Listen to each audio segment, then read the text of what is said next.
Dr. Anant Ramanan, President of Sri Ramanasramam, is going to talk. Antaryasya bahir viduta timiram jyotirmayam sasvatam sanam prape virajate vinamatam ajnana unmulayan pashyan vishvamapida mullasati yo vishvasya pare parah tasmai Shri Ramanaya loka gurave sokasya hantre namaha. A very, very good evening to my dear friends, fellow Atmans, beloved devotees, seekers of truth. It's been a long but a very fruitful day for all of us, where we were able to rejoice Bhagavan's teachings, and we were able to spend the whole day in his remembrance. Friends, today we are gathered not to ponder on the departure of the physical embodiment of Bhagavan Sri Ramana Maharshi, but to celebrate his continued presence. A presence that transcends the limitations of time and space. His life is a beacon of stillness, and his grace continues to shine forth from the sacred Arunachala, the heart of his realization. Let me start by thanking all the wonderful devotees, especially the young ones, for yet again pulling this off, wonderful celebration, and maintaining the constant great quality of the contents and performance. Friends, it's not possible without the background volunteers, the technical team, who all quietly assemble as a team, and of course, the wonderful leadership of Arunachala Ashram, led by its gentle leader, Sri Mohanji. For tonight, I'm going to talk about the eternal presence and living legacy of our beloved Bhagavan, the sole purpose of our existence. I'm going to divide the talk into two parts, and I'll keep it very short, I promise you. The first one is about his eternal presence, and I'm going to briefly deal about, in the second part, addressing the question that I get many days in the ashram, which is Bhagavan a living guru? And what is the ashram administration doing to maintain its unique heritage for posterity? Let's start by seeing why we are all here and why we are attracted to the ashram. And I will just phrase it in one word, one sentence: the silence that speaks. The silence that speaks. When Bhagavan left his physical body, there was no great lamentation, no despair that typically follows the passing of a great spiritual master. The ashram may have momentarily seemed like a grate with the fire gone out, yet the embers of his presence continued to glow. The stillness that pervaded was the same stillness that he embodied throughout his life. It was as though he had prepared his devotees for this moment, ensuring that his departure would not be a loss, but a deepening of their inner connection. He himself has declared, quote, "I'm not going away. Where could I go? I am here," end of quote. This is not a statement of mere comfort, but one of profound truth. The realized being does not depart. He only sheds his visible form. Bhagavan was not the body that sat in the old hall or walked on the slopes of Arunachala. He was, and he is, and he will be the formless awareness that pervades all. The continuation of his work. In the days and weeks after the Mahasamadhi, many devotees left Tiruvannamalai, overcome with a deep sense of personal loss.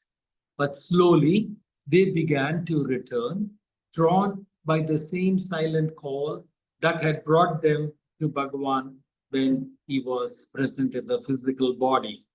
Some formed committees to manage the ashram, others held satsangs in distant towns, and still others simply continued their silent sadhana, just as Bhagavan had taught them. Teachings given not through elaborate discourses, but through silence and simple words continue to guide thousands. The ashram remains vibrant, not because of any outward activity, but because of his living presence. Every morning and evening, Vedic chanting fills the air before his samadhi, just as it did when he sat in the hall. The atmosphere remains charged with grace. For those who sit and meditate before his tomb, it is as though they are sitting before him in the old hall and in the new hall. The peace, the guidance, the silent transmission of grace is all still there and many times more. Some wondered if Bhagavan's grace would be weaker after his passing. The opposite has proven true. Many devotees report feeling his presence even more powerfully now. To quote Dr. T.N. Krishnaswamy, a long-time devotee who once lamented, quote, "For people like me, everything is finished. Everything is finished on Bhagavan's passing." But when he returned to Tiruvannamalai, months later, he confessed, quote, "Even in the old days, there was never such peace and beauty as there is now." End of quote. Friends, this is the power of the Jnani's presence. He does not leave because he was never confined to a physical form. Just as sunlight does not disappear when it is no longer seen through a window, Bhagavan's guidance continues, often in ways more intimate than before.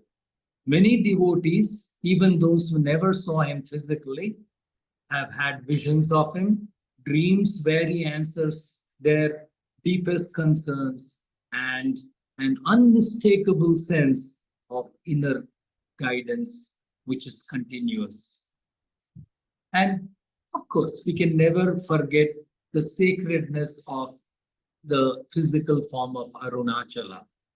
Bhagavan has always declared that Arunachala was not just a hill, but supreme itself in physical form. The truth has been experienced more deeply since Bhagavan's Mahasamadhi. Even those who doubted the spiritual power of Arunachala now feel its full. Some have had mystical experiences, while others find themselves inexplicably drawn to it. Just as Bhagavan has said, quote, "Arunachala is the heart of the world." The legend of Arunachala speaks of it as a wish-fulfilling presence. But those who fully understand Bhagavan's path realize that it grants the highest boon, not material success, but the dissolution of desires themselves. To sit at the feet of Arunachala, to walk its sacred paths, is to be drawn into the very heart of Bhagavan's teaching, the path of self-enquiry, of turning within to discover that the eternal self has never been absent. Bhagavan did not promise rebirth. He did not say, I shall return. Instead, he said, I am here for the jnani. For the jnani, there is no birth, no death, only the unbroken continuity of pure awareness. His greatest legacy is not in the physical buildings or rituals in the path he pointed to, but the direct realization of the self for the pure devotees who follow his teachings. The path he left us is simple, one of silent contemplation and silent meditation, not as an effort, but as resting in what we already are. So, of course, the self-inquiry, this inquiry of who am I and the whence am I, until the illusion of separateness dissolves and the phantom ego disappears, and self-surrender and surrender to a higher power, trusting that the Guru, the Self, God are always present and guiding us. Now, coming to the second part of my presentation, most of which was written as a editorial in the April issue of 2024. The consistent question that I get is, Ramana Maharshi a living Guru? Friends, in the invocation verses of his Tamil translation of Dakshinamurti Stotram and Atma Bodha, Bhagavan declares that Dakshinamurti and Adi Shankara are manifestation of the one self. He asserts that it is Shankara himself abiding in him as Ramana Maharshi, who composed the Tamil translation of a Sanskrit word, once. The verse 8 of his devotional hymn Arunachala Navamani Malai, Bhagavan articulates the purpose of his incarnation in chaste Tamil, stating that Lord Arunachala raised him to his state so that Shiva as absolute consciousness may flourish. Bhagavan's descent on earth is aimed to guide us away from seeking God and Guru externally. Instead, he urges us to realize God, Guru as absolute consciousness within through the practice of Atma Vichara or self-enquiry. While Sri Bhagavan emphasized the necessity of a Guru, he constantly reiterated that God, Guru, Self are one and can be found within ourselves. In his own words, quote, the Guru is both external and internal. From the exterior, he gives a push to the mind to turn inward. From the interior, he pulls the mind towards the self and helps it in the quietening of the mind. This is Guru Kripa, grace. There is no difference between God, Guru, and the self. Even when Bhagavan was in the body, he never identified himself with it. He constantly directed devotees to turn inward and find them as their inner Guru. During his last sickness, when devotees spoke as if he was forsaking them and pleaded their weakness and continued need for help, he retorted, quote, you attach too much importance to this body, end of quote. In this simple yet profound response, Sri Ramana Maharshi redirected the focus of his devotees from his physical form to the formless self, emphasizing the timeless nature of the self beyond the transient existence of the physical body. The statement encapsulates the core teaching of Advaita Vedanta, that is, the recognition of one's true identity as the eternal, unchanging consciousness.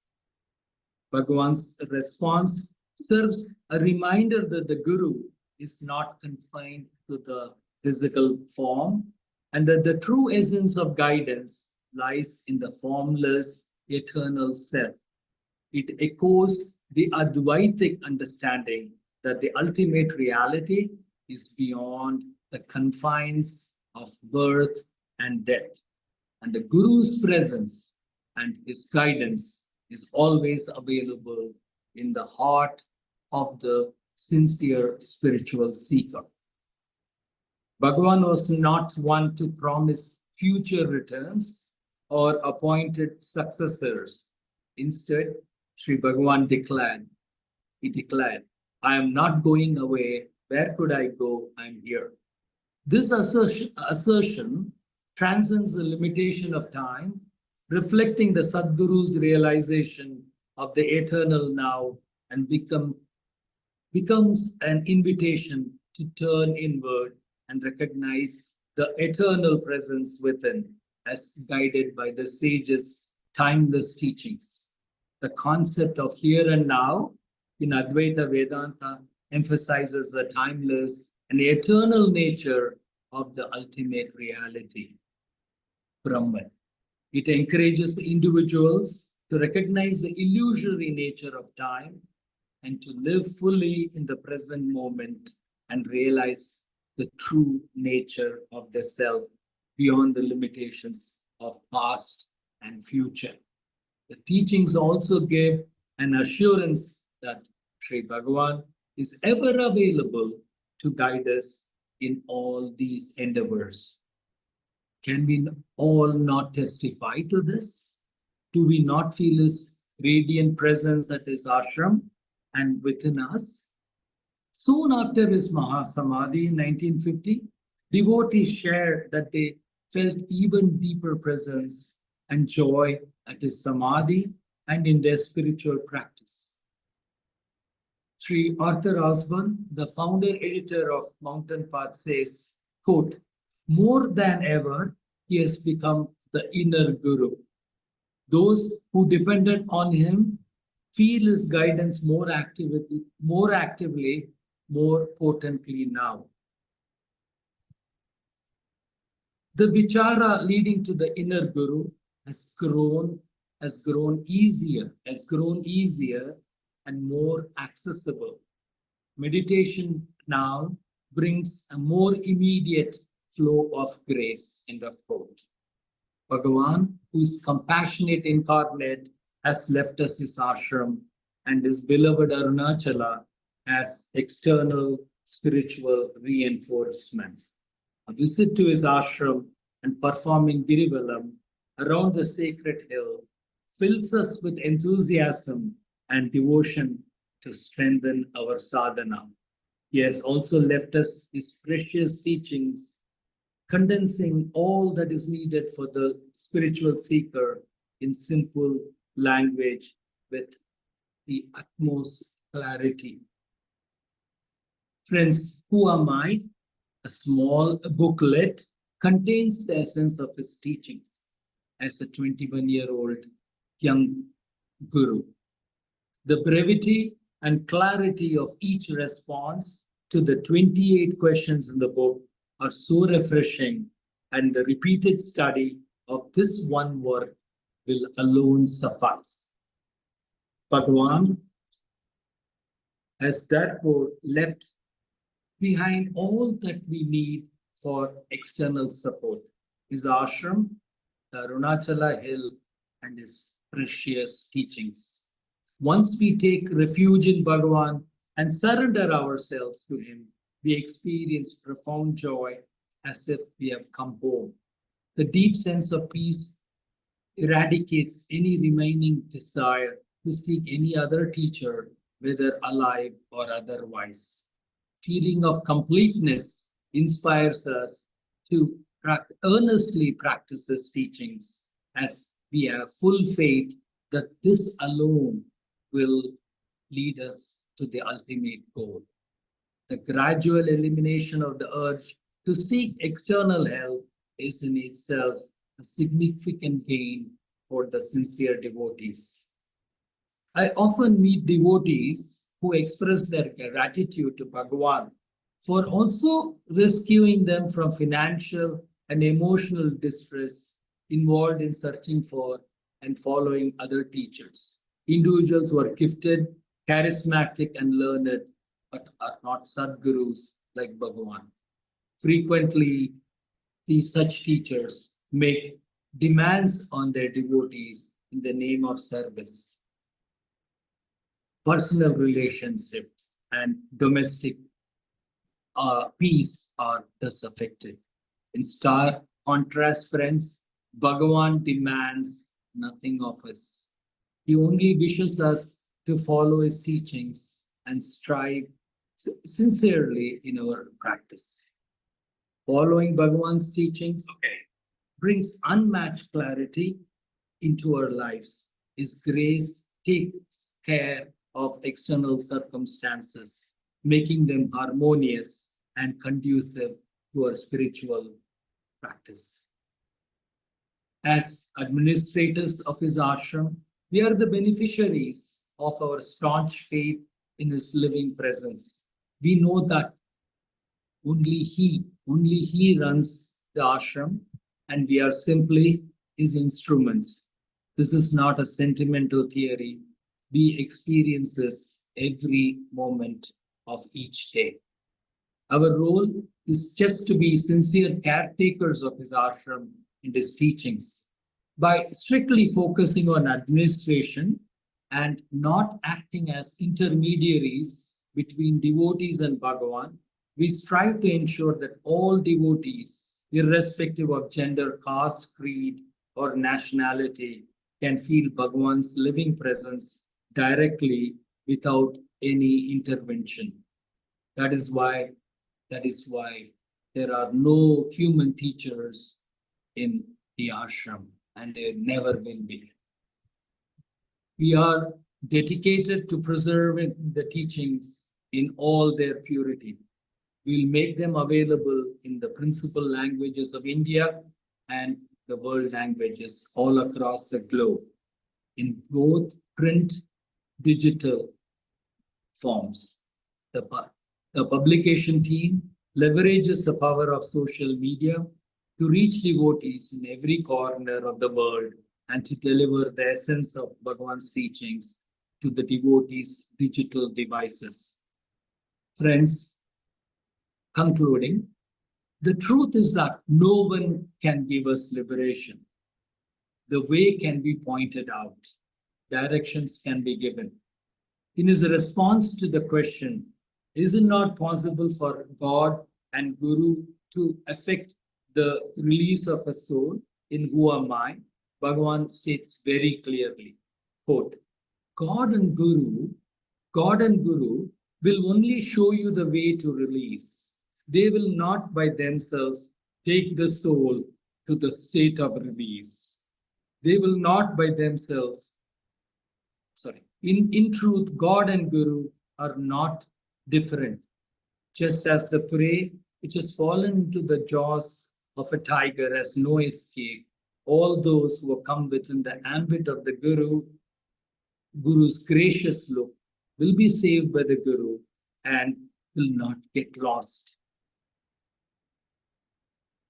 Yet each one, by his or her own effort, should pursue the path shown by God Guru and gain release. One can know oneself only through one's own eye of knowledge and not with somebody else's. Thus, Rama who is Rama require the help of a mirror to know that he is Rama. End of quote. Friends, only a Sadguru like Bhagavan can respond with such unambiguity. Our intense earnestness and total dedication to the goal are the most essential factors. We simply need to attend to making ourselves ready, and the rest is automatic. Sri Ramana Maharshi did not live for his time alone. His presence and guidance can be experienced now just as when he was physically present. Those who turn to him with sincere aspiration and longing, those who try their best to apply his teachings will feel his grace and guidance. There is no doubt about it. The call of Bhagavan. The story of Bhagavan Ramana Maharshi did not end with his Mahasamadhi, just as the story of a great river does not end when it merges with the ocean. He continues to guide, continues to bless, continues to pull seekers towards the inner truth. Some come to him through books, some come through the pull of Arunachala, and others through an inner longing they cannot explain. To those who seek, he is here. Those who surrender, he is the guiding light. To those who sit in silence, he is the presence. He is the presence that speaks without words. His physical body may be gone, his guidance, his eternal presence, that remains and will continue to remain. Friends, today, as we celebrate his Aradhana, let us bow to Bhagavan, not with mere words, but by turning within, by resting in the silence he embodied, and by realizing the truth of his greatest teachings. Be as you are. Om Namo Bhagavate Sri Ramana. Thank you for your attention.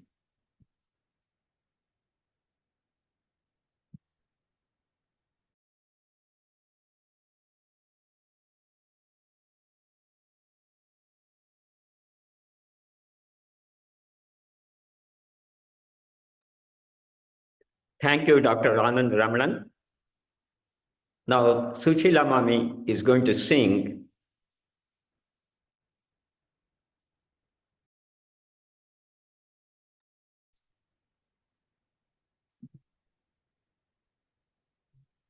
Om Namo Bhagavate Sri Ramanaya. Sarana Gati Sarana Gati Parana Sarana Gati ini pugar tunai dan edu ni pugala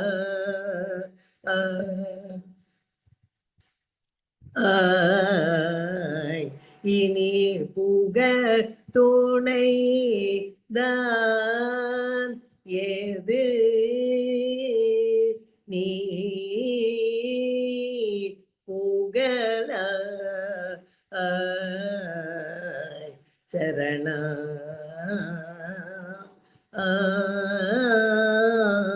gati smarana yati pala aruna chalanire Ramana smarana yati pala aruna chalanire Ramana Karuna Varuna Sri Ramana Karuna Varuna Sarana Gati Tarunam இது அன்றோ உன் கருணை நோக்கவே தருணம் இது அன்றோ உன் கருணை நோக்கவே கால அரணமாக்கிடில்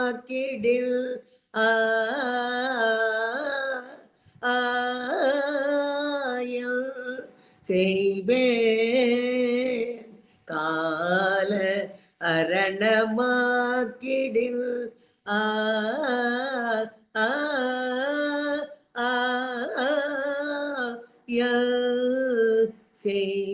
செய்வேன் துன்பை நீக்கி என்பை அளிக்க என் அன்பாம் உலக துன்பை நீக்கி என்பை அளிக்க என் அன்பா என்னும் பரா முகம் என்னால் தாழாதையா சேவேதியா என்னும் பரா முகம் என்னால் தாழாதையா ஸ்ரீரமண சரண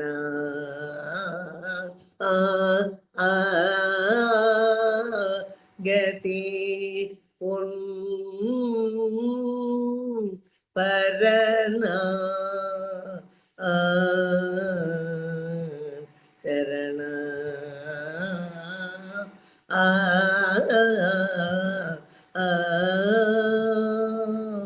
கதி.